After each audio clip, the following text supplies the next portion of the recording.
छगनराव भुजबळ हे नाशिक जिल्ह्याचे पालकमंत्री व्हावे यासाठी राष्ट्रवादी युवक काँग्रेसचे शहराध्यक्ष अंबादास खैरे यांनी महादेवाच्या पिंडीला दुग्धाभिषेक करत साकडे घातले आहे।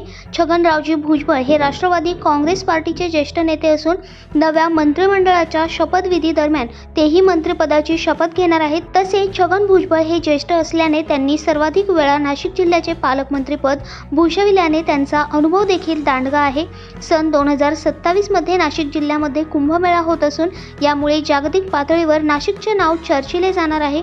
भुजबळ हे पालकमंत्री असताना कुंभमेळा झाला होता, यात त्यांनी केलेले यशस्वी नियोजन व विकास कामे आजही आठवणीत आहेत। मागील कुंभमेळ्यात पालकमंत्री नसताना देखील त्यांनी अनेक कामे केल्याचे निदर्शनास येते।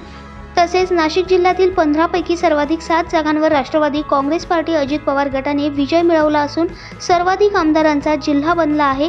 त्यामुळे दूरदृष्टी ठेवून नाशिक जिल्ह्याचा योग्य विकास व कुंभमेळ्याचे यशस्वी नियोजन करिता छगन भुजबळ यांनाच पालकमंत्री पद मिळावे अशी सर्व नाशिककरांची प्रामाणिक इच्छा आहे। यासाठी अंबादास खैरे यांनी महादेवाच्या पिंडीला दुग्धाभिषेक करत साकडे घातले असल्याचे सांगितले।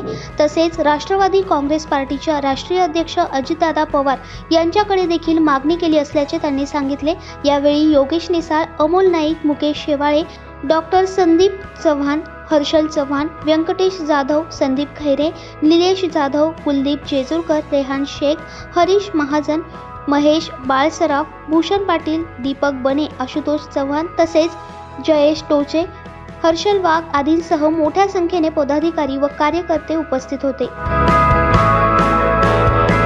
दैनिक भ्रमर, नाशिक।